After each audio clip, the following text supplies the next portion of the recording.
I just had someone comment on one of my videos that there is not a shred of evidence for the resurrection of Jesus Christ. So I just want to talk about that real quick because this is something I didn't understand for a long time, how to even perceive this evidence. I didn't look for it really. I was thinking that Jesus was a myth.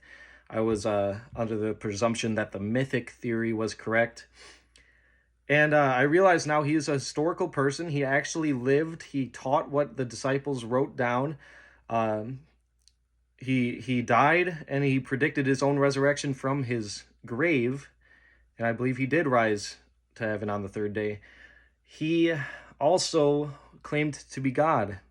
So, that being said, what is the evidence for the resurrection specifically?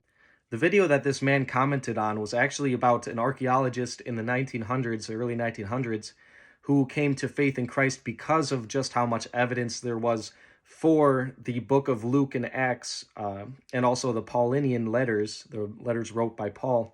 He came to the conclusion that those were authentic. They were actually historically accurate documents. They were being supported by archaeology.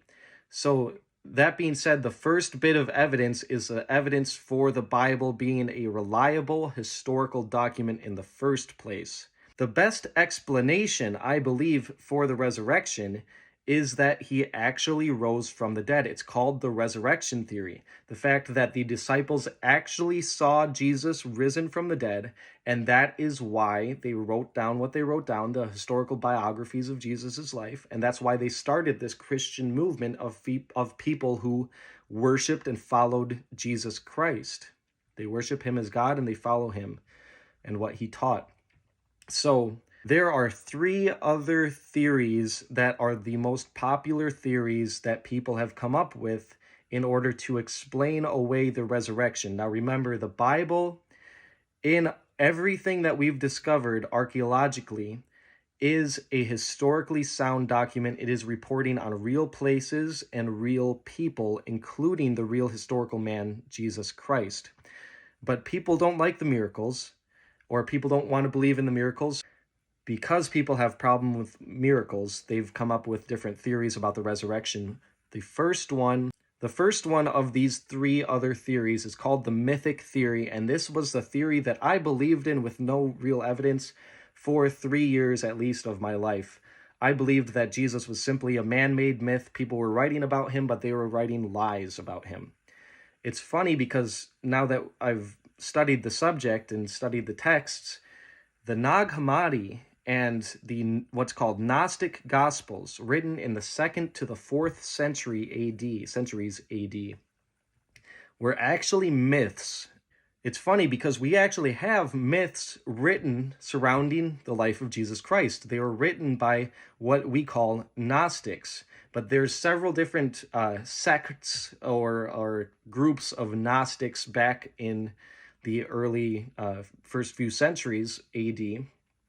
And so these Gnostic texts include the Gnostic Gospel of Thomas, Gnostic Gospel of Mary, Gnostic Gospel of Judas. Gnosticism taught a different Jesus and actually made up myths surrounding the life of Jesus.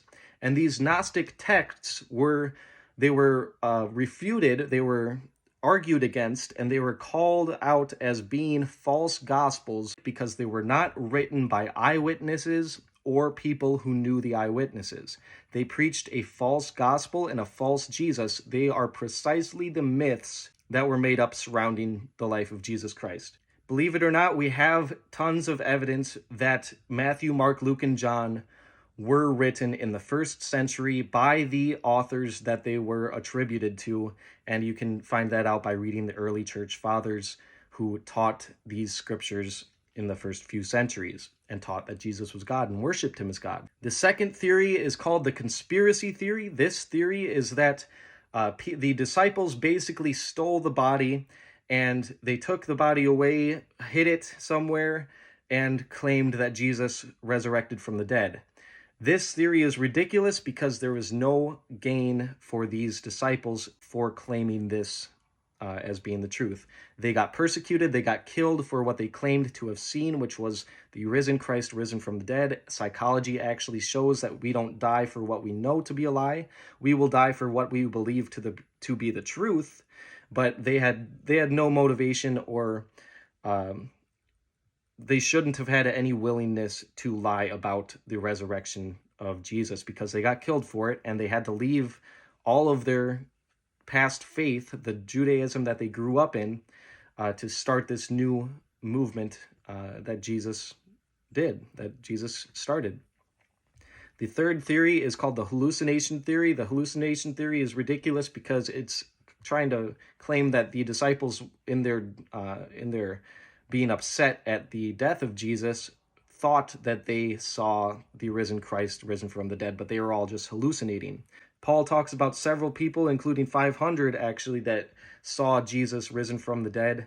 On top of that, hallucinations don't happen in massive synchronicity like that. People don't have mass hallucinations. That's not documented in science, and it's just ridiculous to think that all of these disciples had the same hallucination at the same time, but they were just hallucinating. No, they actually saw Jesus risen from the dead.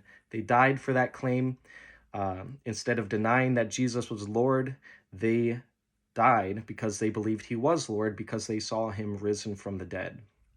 So those are the theories. I believe in the resurrection theory. I think that is the most, there's the most evidence, the most ring of truth in the documents, the source documents of Matthew, Mark, Luke, and John, and Acts, to show that they actually saw Jesus risen from the dead, and that's why they died for that claim. Thanks for watching this video, folks. Stay blessed, everybody. God bless you.